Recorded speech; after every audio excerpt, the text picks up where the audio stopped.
Welcome to today's episode of Money Talk with Skylar Fleming. In today's episode, we're talking with Robin Binkley all about circles of influence and how they impact you, your money, your net worth, and your other areas of value. There are some great takeaways from today's episode. Some of the main ones that you'll want to pay attention for is how to make sure your circle of influence shares your same values, how you find your values, and how you find connections, and how you can share those values within your circle of influence. But I really hope you enjoy this episode. And then go and share it with your circle of influence. It will help you all strengthen your circle and continue to grow and help each other grow and achieve your goals. The money talking points for today's episode are: who is in your circle of influence? And second, is there a type of person or a person in a position that you would like to be in your circle of influence? With the money talking points in mind, let's get right into today's episode. You know, we don't talk about money enough. It's a topic that gets ignored for some reason, even though it plays a role in everyone's day-to-day life. This issue is what brought Money Talk with Skylar Fleming to reality. I know you're probably busy and don't have time to research and learn about all the things that go into personal finance, but that's where this podcast, Money Talk with Skylar Fleming, comes into play. I'm your host, Skylar Fleming. I'm here to do the research and learn about all the things that go into personal finance. The goal is to simply get us talking about money, so let's get talking.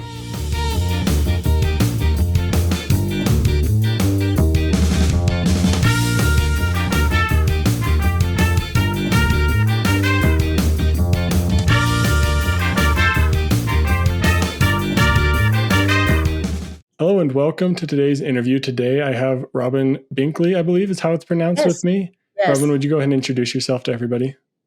So, hi, Skylar. And yes, just a few things about me. I am in my mid-50s, and I really think that's important for a point of reference when I start talking about all these W-2 jobs that I had in the past. I ran nursing facilities for 24 years.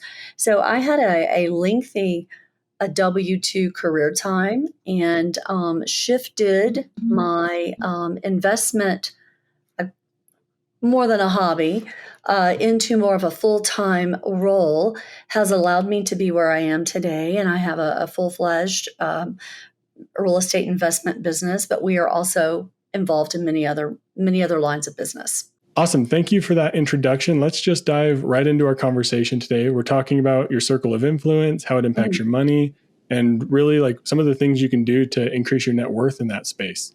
What is a circle of influence in your book?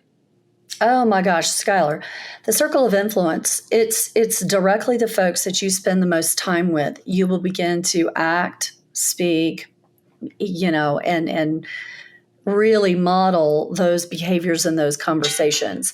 And so you want to take a deep dive into, who is in your circle of influence. And you may have people that you desire to do more things with, be more aligned with, start attending business meetings that they do. And so in order to do that, you've got to add them to your circle and invite yourself into some of those spaces to get started.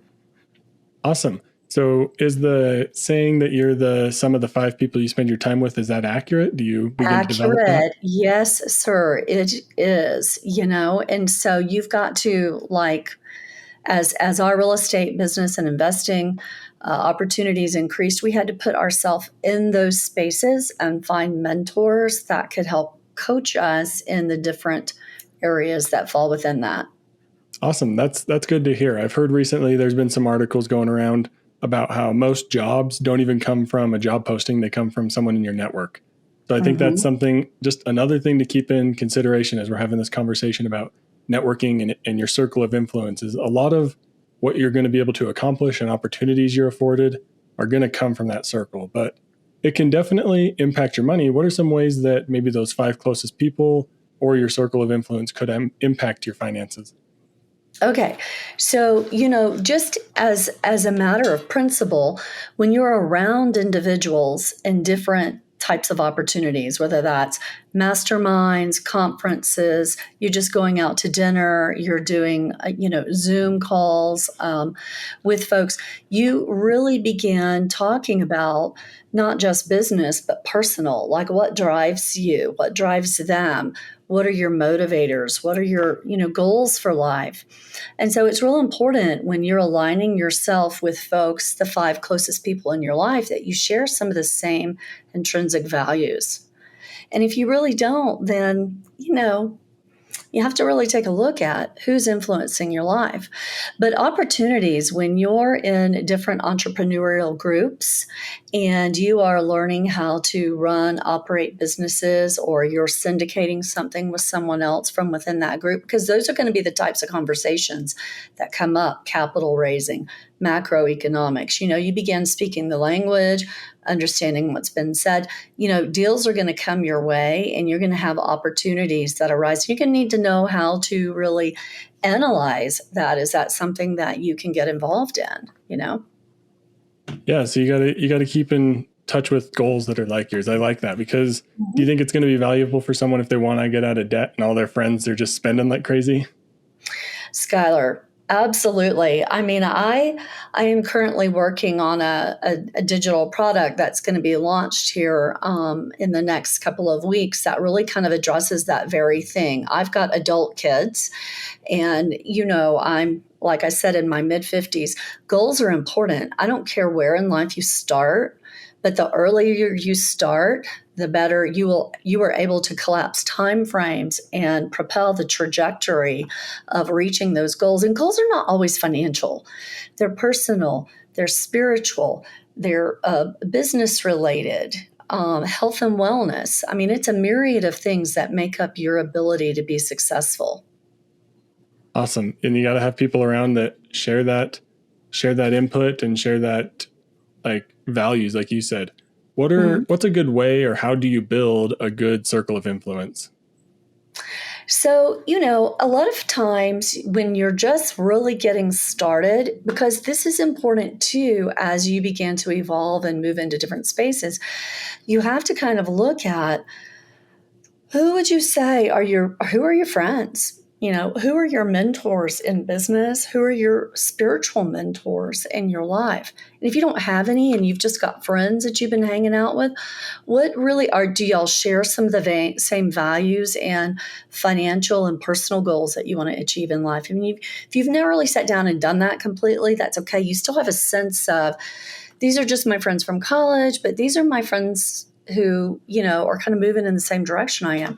So you've got to be able to establish who that is. And if somebody's not fitting in, or you're like, I only have 2 friends, I only have 2 girlfriends, or guy friends, I've only got 1 person that I could even reach out to that could help me with a financial decision.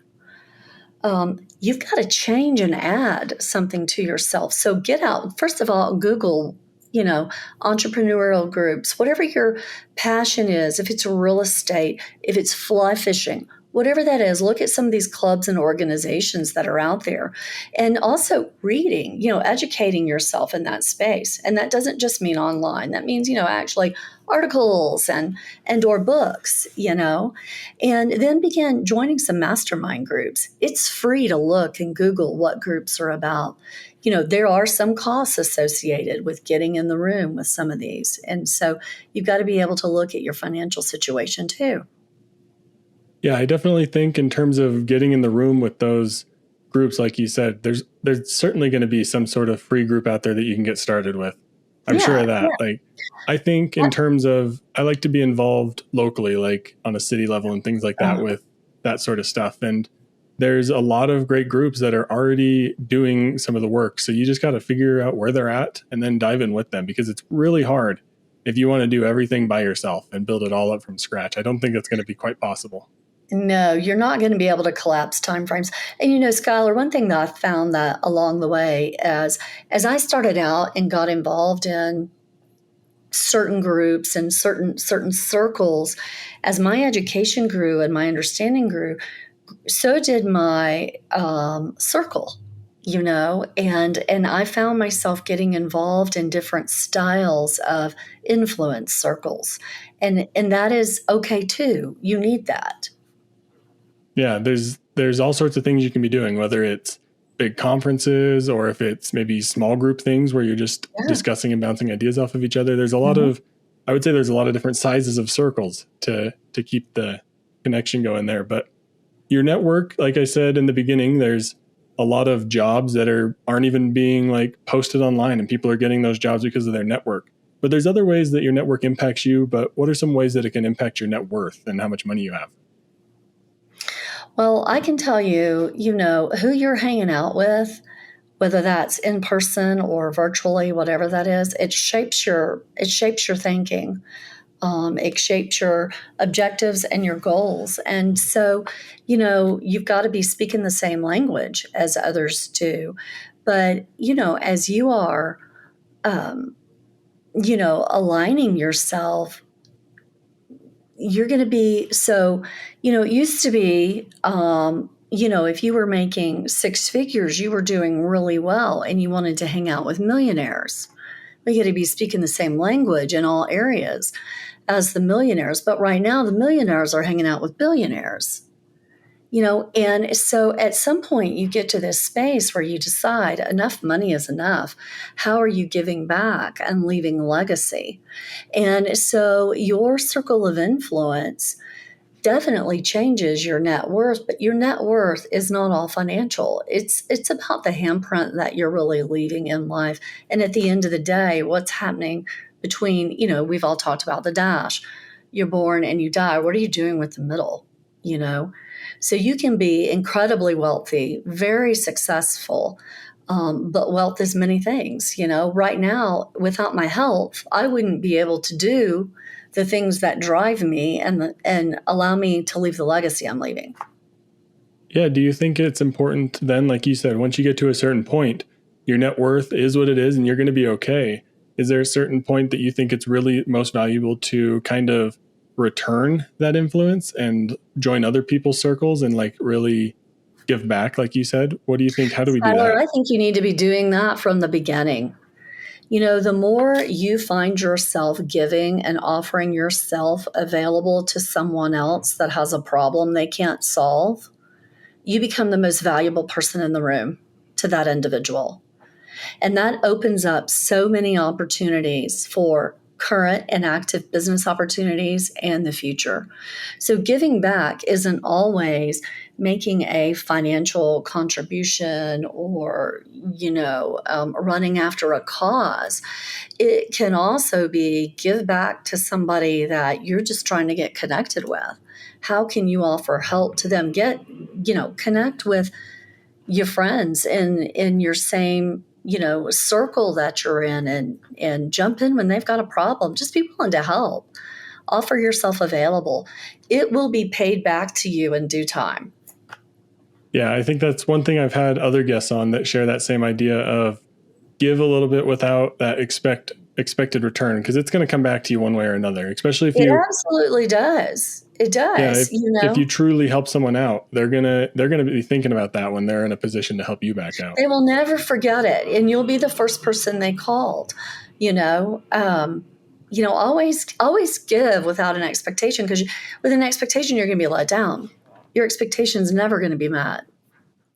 Yeah, definitely. I can't think of a time where I've given to something and it's like, wow, I hope this happens back, and because it's never going to happen the exact perfect way that you want it to. So if you're going to a networking event saying, I'm going to give all these people all this knowledge and expect them all to pay me $500 in a couple months for the course that I'm going to offer, it's not going to happen. You're going to be disappointed and frustrated. That's right. That's all right. Yeah. I would say like the example I just illustrated was a bad apple. Like if you're that bad apple in a circle of influence, maybe don't give with an expectation. But let's say you have someone around you that is that bad apple. They are maybe giving with an expectation, or maybe they aren't sharing your values, essentially. How do you handle that? But maybe you don't want to cut the person off. How do you juggle that? Yeah.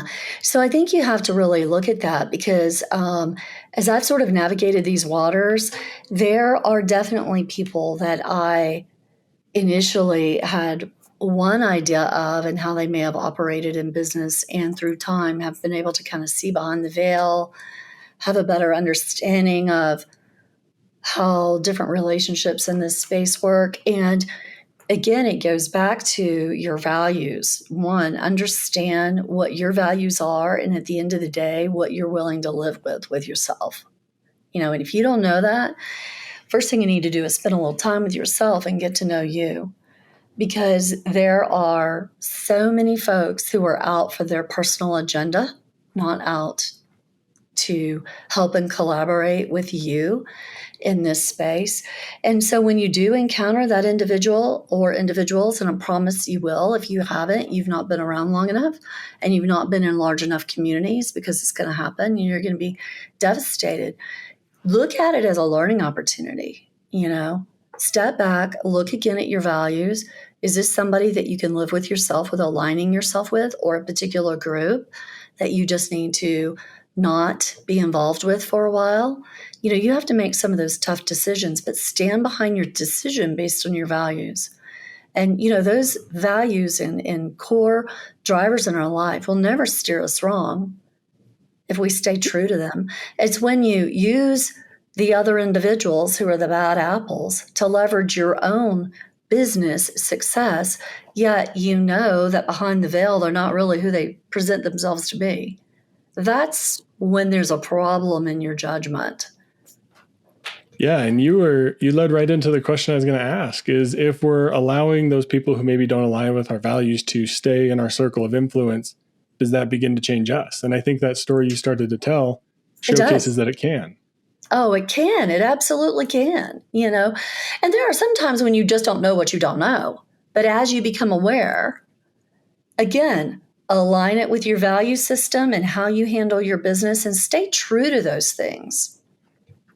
Yeah, aligning our values with the people around us and with the businesses we're running or that we're working in is really essential. I love that. I love that idea. Mm-hmm. How, let's say you're in your circle of influence, you're talking to a couple of friends, and I think one of the thoughts that I had is that your circle of influence goes beyond just work things. There's personal conversations and stuff that can happen there too.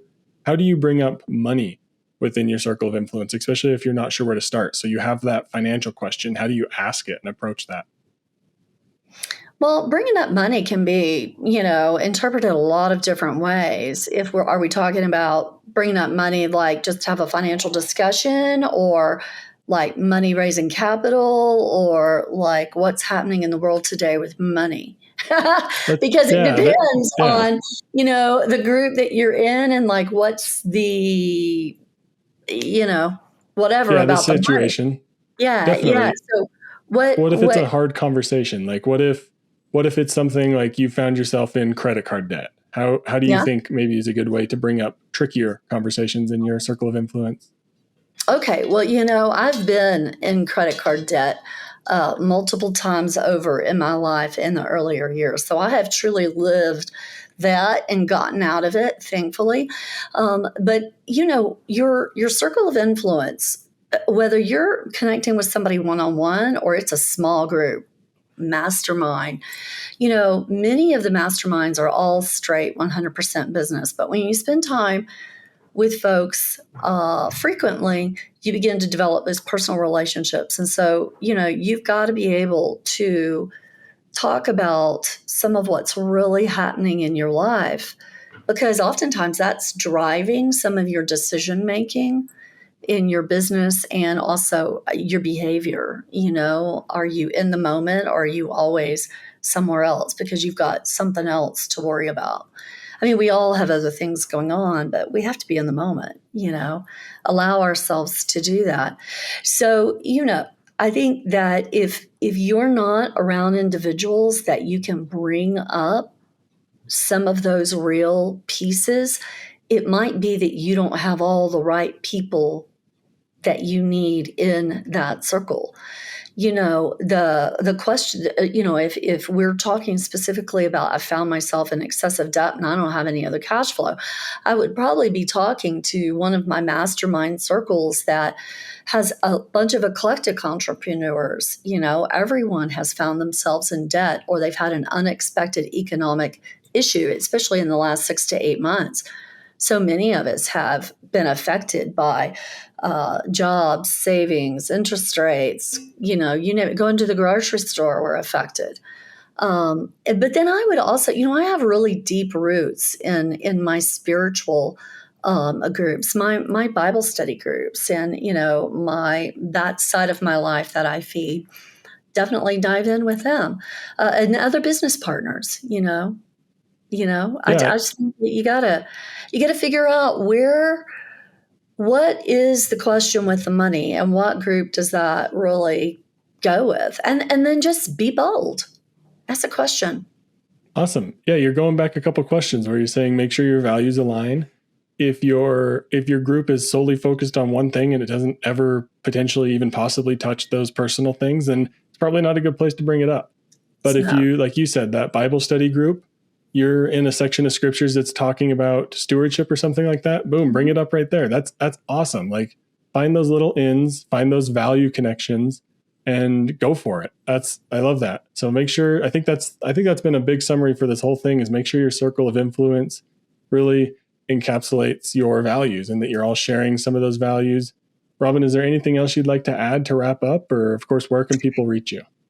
So, first of all, Skylar, thank you for having me today. And I hope that some of what we've discussed just touches one or two people, and they, it's just the right question to kind of offer a life-changing moment for them. And so how I can be contacted is at team@realequityip.com. And, my company is called Real Equity Investment Partners. It talks about everything from real estate investing to syndicating, but really I'm so much more than that. I'm doing some coaching, and I'm just really helping the younger group of folks right now, since I have adult kids that are walking this, just kind of get a grip on their finances and help put strategies in that will create success in all the areas of their life. So. Fantastic. Well, thank you so much for coming on. And anyone listening, if you have any questions that spurred up of maybe how do I align those values or find those values, you can send them to Robin, send them to me. I'm sure we'd be happy to have a conversation with you about those. Awesome, Thank Robin. you, Thank you so Skylar. much. You bet. Thank you so much to Robin for that wonderful interview. I wanted to discuss the money talking points real quick, but the first one is, who is in your circle of influence? Well, I have some really close friends and family members that I know I can ask questions to. Whether it's a financial, spiritual, career, or any other area of my life, I have people around me who I know I can ask those questions to. And I hope you have someone in each of those areas of your life that you can bounce ideas and questions off of. But if you need someone in that financial area of your life, I'm happy to help. Please send me an email or a message on social media. And of course, all that information is in the show notes. But I would be happy to chat about money with you. And of course, if you're open to it, I'd love to have you on as a guest. But 2, is there a type of person or person in a certain position that you would like to have in your circle of influence? When I thought about this question, I was thinking that I might like to have more financial people or podcast people within my circle. I want to make sure I'm in a circle where I can learn and grow for this podcast. I really enjoy making it and talking to people about money, so the more people that I can interact with about money, the better. Also, if you know anybody that you'd like to hear on this podcast, please let me know and send me their email. And then if you could let them know that you suggested them to be a guest, I would be happy to reach out. It'd be fantastic because then we'd get to talk with new people. You'd be super interested to hear what they have to say, and we'd get to keep going with this podcast. So please send me any guest suggestions via email or on Facebook or social media. And I'm really excited for those future episodes with guest suggestions. But let's wrap up today's episode next.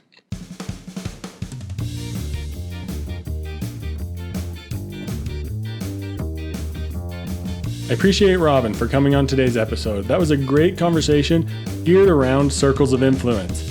I know there are several things I'm going to apply to my own life from this episode.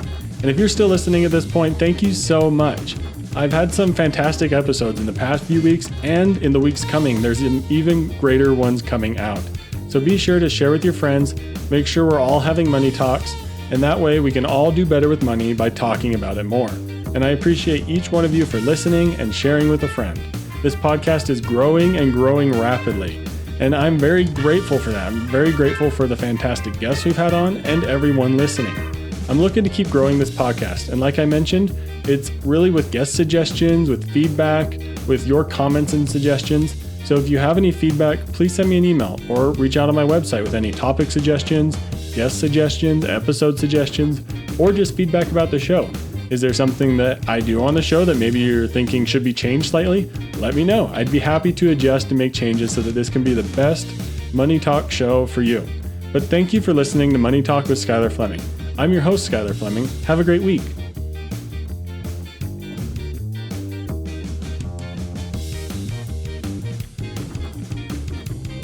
Thank you for listening to Money Talk with Skylar Fleming. This show is provided for informational and entertainment purposes and may not be specific to your unique situation. Please be sure to do additional research before making any financial decisions.